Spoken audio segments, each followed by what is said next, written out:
Hello friends, मेरा नाम है महेंद्र सिंह और आपका स्वागत है मेरे YouTube channel OS study point में। फ्रेंड्स, अगर आपको मेरे एफर्ट्स अच्छे लग रहे हैं तो प्लीज़ मेरे चैनल को सब्सक्राइब करिए, लाइक करिए। आज हम बच्चे बात करेंगे डोमेस्टिक इलेक्ट्रिक सर्किट, जिसमें हम देखेंगे सीरीज और पैरेलल के बारे में। ठीक है, मैंने आपको सीरीज और पैरेलल के बारे में पहले भी बहुत सारी बातें आपको बताई हैं। मैंने आपको बताया था कि जो पैरेलल जो हम कनेक्ट करते हैं सारे रेजिस्टेंस को, वो हम देखते हैं जो हमारे डोमेस्टिक में यानी घरों में जो वायरिंग वगैरह होती है वो पैरेलल ही सारे हम रेजिस्टेंस को कनेक्ट करते हैं। उनमें हर एक के लिए कैसा होता है, स्विच अलग अलग होता है। जैसे आप देख पा रहे होंगे, ये हमारे बल्ब हैं। हर एक बल्ब के लिए इंडिविजुअल स्विच यहाँ पर दिया गया है। ठीक है, यहाँ से हमने एक पोटेंशियल डिफरेंस यानी 220 वोल्ट पोटेंशियल डिफरेंस का एसी करंट हमने सप्लाई किया है। ठीक है, जबकि हमने सीरीज में देखा था कि सारे बल्ब एक साथ ही क्या है, कनेक्टेड है। ठीक है, और यहाँ पर पोटेंशियल डिफरेंस हमने यहाँ पे भी 220 वोल्ट एसी पावर सप्लाई हमने एसी करंट हमने यहाँ पे दिया हुआ है। ठीक है, अच्छा, अब हम आगे बात करते हैं कि डिसएडवांटेजेस क्या होते हैं जब हम सीरीज सर्किट की बात करते हैं जो घरों में यूज होता है। अगर हम मान लेते हैं series, disadvantages of series circuit for domestic wiring, तो मैंने आपको, जब हम सीरीज और पैरेलल बता रहे थे, तो मैंने आपको बताया था कि नेट रेजिस्टेंस की वैल्यू जो होती है किसमें, सीरीज में, वो क्या होती है, बहुत ज्यादा होती है, जबकि पैरेलल में नेट रेजिस्टेंस बहुत कम होता है। तो हम इसमें पहला पॉइंट देखेंगे। इसमें कहा है सीरीज सर्किट में, if one electrical appliance stop working due to some defect, then other appliances stop working। यानी बात समझो कि अगर एक अप्लायंस यानी एक बल्ब इसमें से अगर एक बल्ब क्या हो जाए, फ्यूज हो जाए, तो क्या होगा, सारे बल्ब अपने आप ही क्या हो जाएंगे, जलना बंद हो जाएंगे, यानी ग्लो करना अपने आप ही स्टॉप कर जाएंगे।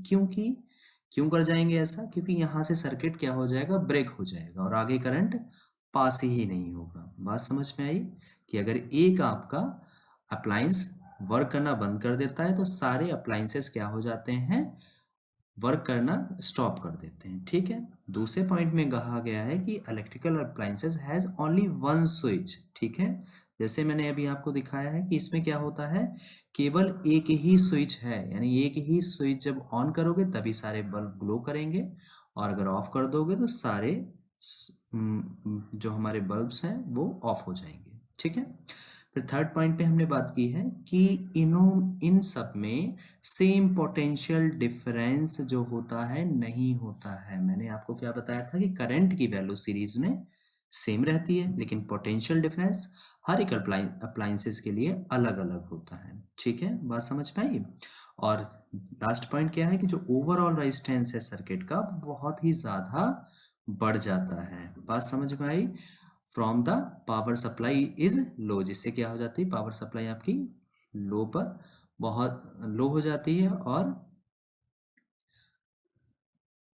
आपका जो टोटल रेजिस्टेंस की वैल्यू है वो बहुत ज़्यादा बढ़ जाती है। ठीक है, अब हम बात करते हैं advantages of parallel circuit in domestic wiring.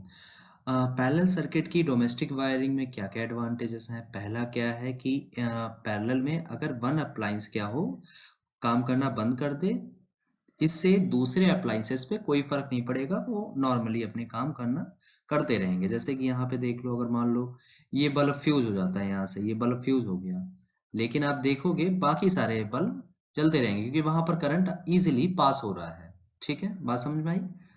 और दूसरा पॉइंट क्या होता है कि in parallel circuit each electrical appliances own switch, यानी हर किसी का अपना अपना स्विच होता है। ठीक है, इंडिविजुअली हम किसी को स्टार्ट कर सकते हैं और किसी को भी ऑफ कर सकते हैं। बात समझ में आई। अच्छा, और थर्ड पॉइंट पे हमने बात की है कि अगर ईच अप्लायंस गेट दस, अब यहाँ पर हमने क्या बोला था आपको, जब हमने डेरिवेशन कराया था कि जो सर्किट होता है जब हम पैरेलली कनेक्ट करते हैं रेजिस्टेंस को, तो वहां पर जो रेजिस्टेंस की वैल्यू होती है, नेट रेजिस्टेंस की वैल्यू, सॉरी पोटेंशियल डिफरेंस की जो वैल्यू होती है वो कैसी रहती है, हमेशा सेम रहती है। ठीक है, बात समझ में आई। और फोर्थ पॉइंट में हमने बात की है in parallel connection of electrical appliances, तो वो यानी जो ओवरऑल रेजिस्टेंस की वैल्यू है वो कैसी रहती है, बहुत कम रहती है, यानी जो अपने मिनिमम रेजिस्टेंस कनेक्ट किया है यानी उससे भी कम रहेगी। जैसे मान लो, जस्ट सपोज ये यहाँ पर हमने एक बैटरी को कनेक्ट कर दिया है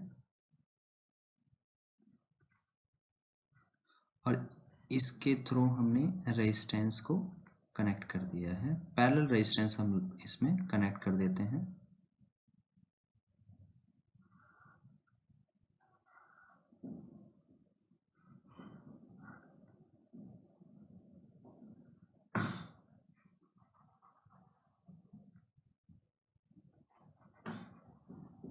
अब मान लेते हैं यहाँ पर हमने R1 ले लिया है, यहाँ पर R2 ले लिया है और यहाँ पर R3 ले लिया है। इसकी वैल्यू हमने 5 ओम कर दी है, इसकी वैल्यू 6 ओम कर दी है और इसकी वैल्यू 10 ओम कर दी है। तो इसकी नेट रेजिस्टेंस की वैल्यू जो बच्चे आएगी वो 5 ओम से भी कम आएगी। ठीक है, बात समझ में आई।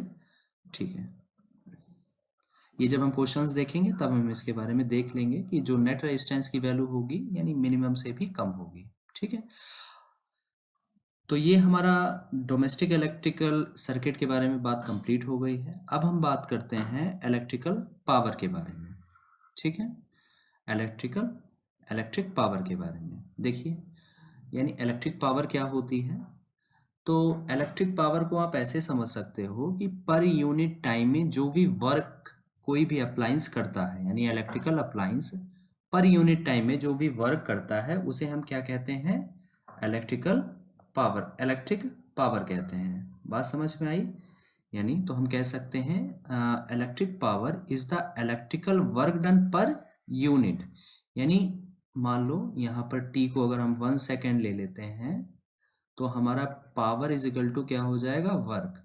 यानी तो हम कह सकते हैं कि पर यूनिट टाइम में जो भी वर्क, यानी अगर हमने इसे 1 यूनिट ले लिया, यानी पर यूनिट टाइम में जो भी वर्क डन होता है किसी भी इलेक्ट्रिकल अप्लायंसेस के थ्रू वो हमारी पावर के बराबर होता है। बात समझ में आ गई।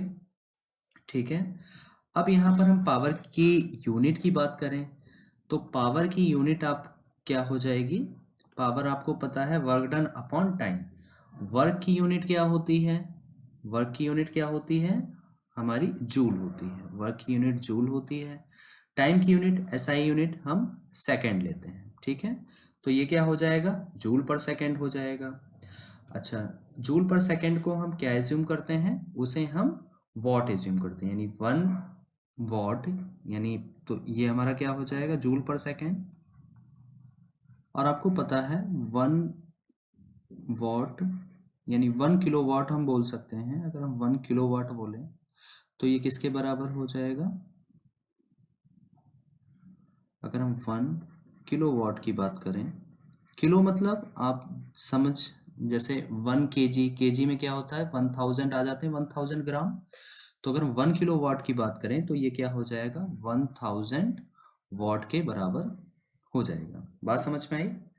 ठीक है, अब हम बात करते हैं बच्चे, क्या है, electrical power is the rate at which electrical energy is consumed. मतलब ये मैंने वही बात कही है कि P is equal to W के बराबर होता है। तो इलेक्ट्रिकल पावर क्या हुई आपकी, रेट होता है, यानी किसी के अंदर नीचे टी लग जाता है तो उसे हम रेट में एज्यूम करते हैं, यानी पर यूनिट रेट। ठीक है, तो वो यहाँ पर वही बात कही है कि इलेक्ट्रिकल पावर क्या है, is the rate at which electrical energy is consumed. ठीक है, नेक्स्ट पॉइंट पे हमने बात कही है कि when an electrical appliance consume electrical energy at the rate of 1 joule per second its power is said to be 1 watt. की मतलब अगर कोई इलेक्ट्रिकल अप्लायंस है, वो क्या कर रहा है, 1 जूल एनर्जी 1 सेकेंड में कंज्यूम कर रहा है तो वो पावर उसकी क्या हो जाएगी, 1 वॉट के बराबर हो जाएगी। ठीक है, अब देखिए पावर को कैलकुलेट, कुछ फॉर्मूलेज हैं पावर को कैसे कैलकुलेट करते हैं उसकी हम बात करते हैं। देखिए, तो अभी मैंने आपको बताया था पावर इज इक्वल टू क्या होता है, वर्क डन यानी जो भी वर्क डन किया जाता है पर यूनिट टाइम में उसे हम पावर कहते हैं। तो P is equal to W upon T हम लिख सकते हैं। अच्छा, अब W इज इक्वल टू, मैंने आपको क्या बताया था, V is equal to, starting के लेक्चर्स में V इज इक्वल टू मैंने आपको बताया था W अपॉन Q, ठीक है। और ये यहाँ पर वर्क डन था और ये क्या था, हमारा चार्ज था, इसे हम चार्ज बोलते हैं, Q को चार्ज से मेंशन करते हैं। तो Q इज इक्वल टू क्या था, I इंटू टी, यानी करंट मल्टीप्लाई टाइम। तो V इज इक्वल टू हम क्या लिख सकते हैं, W अपॉन Q की वैल्यू रख देते हैं I इंटू टी, ऐसे लिख सकते हैं, Q की जगह पे I मल्टीप्लाई टी पुट कर दिया, ठीक है।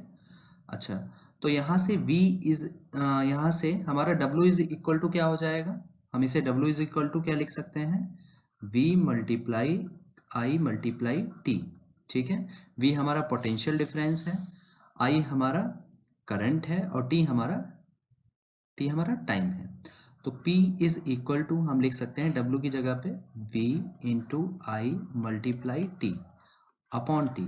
तो T से T हमारा क्या हो जाएगा, कैंसिल हो जाएगा। तो पावर इज इक्वल टू क्या आ गया, V इंटू आई। ये पावर का सबसे बेसिक फॉर्मूला है, इस फॉर्मूले का यूज करके हम और भी इसके पावर के फॉर्मूले यहाँ पे फॉर्म करेंगे। जैसे अब आपको ओम्स लॉ पता है, यहाँ पर P क्या है, हमारी पावर है, और V हमारा क्या है, पोटेंशियल डिफरेंस है, I हमारा करंट है, ठीक है। अब देखिए, आपको ओम्स लॉ पता है, ओम्स लॉ क्या था, R is equal to V upon आई।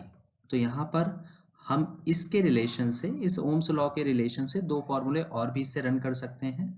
देखिए, पावर इज इक्वल टू हम यहाँ पर पुट कर सकते हैं V is equal to I R. अगर हम V is equal to I R रख दें, तो V की जगह पे V की वैल्यू रख दें आई आर मल्टीप्लाई आई। तो ये हमारा क्या हो जाएगा, P is equal to I square R. तो एक तो रेजिस्टेंस के टर्म में हमारा फॉर्मूला आ गया, ठीक है। फिर हम एक और रन कर सकते हैं यहाँ से, अगर हम यहाँ पर क्या करें, I is equal to V upon R put कर दें, तो हमारा क्या फॉर्मूला बनेगा इसकी हेल्प से। तो P is equal to V into I है, तो I की जगह पे हम क्या पुट कर देते हैं, V अपॉन आर, ठीक है। तो पावर इज इक्वल टू क्या हो जाएगा, V स्क्वायर अपॉन आर।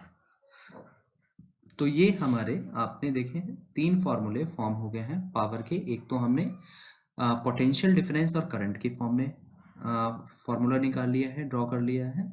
एक हमने करंट और रेजिस्टेंस के टर्म में, और एक पोटेंशियल डिफरेंस और रेजिस्टेंस के टर्म में हमने एक फार्मूला ड्रॉ कर लिया है, ठीक है। तो ये तीन फार्मूले हैं, इसी से बेस्ड हमारे क्वेश्चंस पूछे जाते हैं, ठीक है। आगे हम कुछ प्रॉब्लम्स की बात करेंगे। जैसे आपको पहली प्रॉब्लम दिख रही है, आपको दिख रहा है what is the current drawn by an electrical bulb of 40 वाट। यानी कोई इलेक्ट्रिकल बल्ब है जिसकी पावर आपको कितनी दे रखी है, 40 वाट दे रखी है। When it is connected to a source of 220 volt, यानी आपको पोटेंशियल डिफरेंस दे रखा है 220 वोल्ट, ठीक है। तो आपसे क्या पूछा है, करंट की वैल्यू पूछी है, आई की वैल्यू पूछी है। तो अभी मैंने आपको बेसिक फॉर्मूला बताया था, P is equal to V into I. यहाँ पे वैल्यू आप पुट कर दो, तो पावर की वैल्यू आपको 40 वॉट दे रखी है, पोटेंशियल डिफरेंस आपको 220 वोल्ट दे रखा है into current.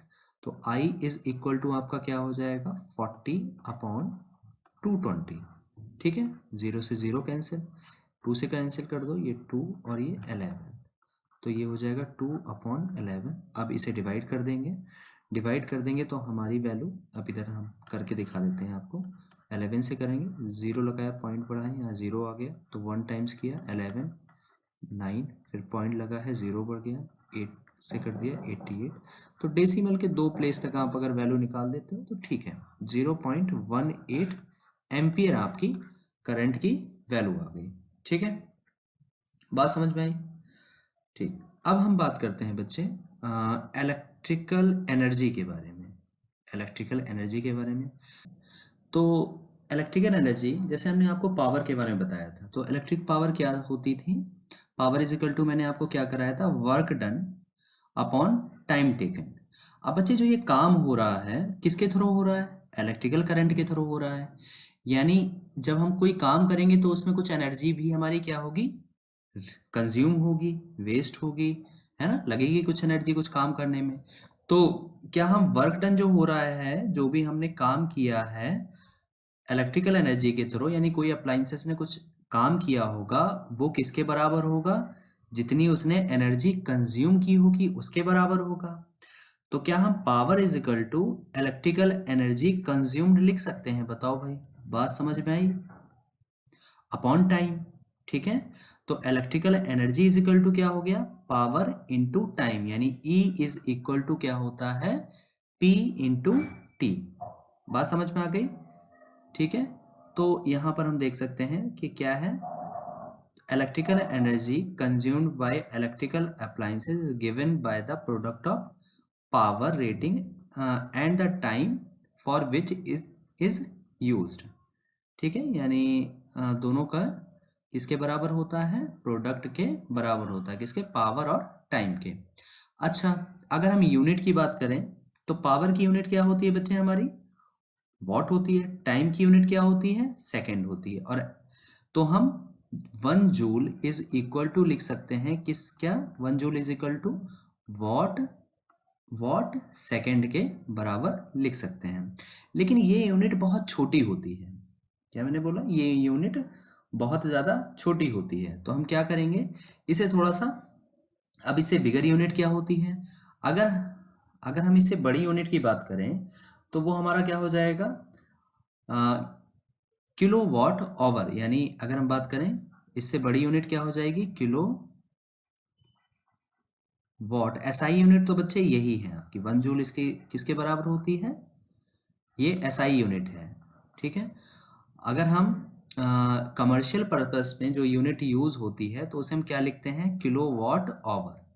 Kilo watt hour जो हमारे 1 यूनिट के बराबर होता है, किसके, 1 यूनिट के बराबर होता है। जैसे कि आपने अपने यहाँ कमर्शियल मीटर्स लगा रखे होंगे, जो आपके यहाँ मीटर्स होते हैं ना, उसमें जो रीडिंग आती है 1 यूनिट, यानी यूनिट के बराबर जो रीडिंग आती है वो किसके बराबर होती है, 1 किलोवाट आवर के बराबर होती है। जो कमर्शियल मीटर्स लगे होते हैं, जो आपके घरों में लगे होंगे, तो उसमें रेट होता है पर यूनिट का 5 रुपी या 3 रुपी, 4 रुपी, ये अलग अलग स्टेट्स में अलग अलग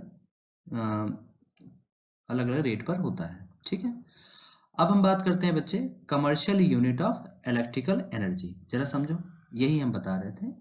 यानी ये हमारा जो कमर्शियल यूनिट है वो किसके बराबर होती है, 1 किलोवाट आवर, ये इसे हम 1 यूनिट कहते हैं। एसआई यूनिट, जब हमने एनर्जी की बात की थी तो एसआई यूनिट क्या होती है हमारी, जूल होती है, जो किसके बराबर होती है, वॉट, वॉट सेकेंड के बराबर होती है। ठीक है, अब हम कमर्शियल यूनिट की बात करेंगे तो 1 kilowatt is the amount of electrical energy consumed when electrical appliances having power rating 1 kilowatt is used 1 hour. ठीक है, यानी कोई एनर्जी क्या हुई, 1 किलोवाट यूज हुई हो 1 घंटे में, वही हमारी क्या हुई,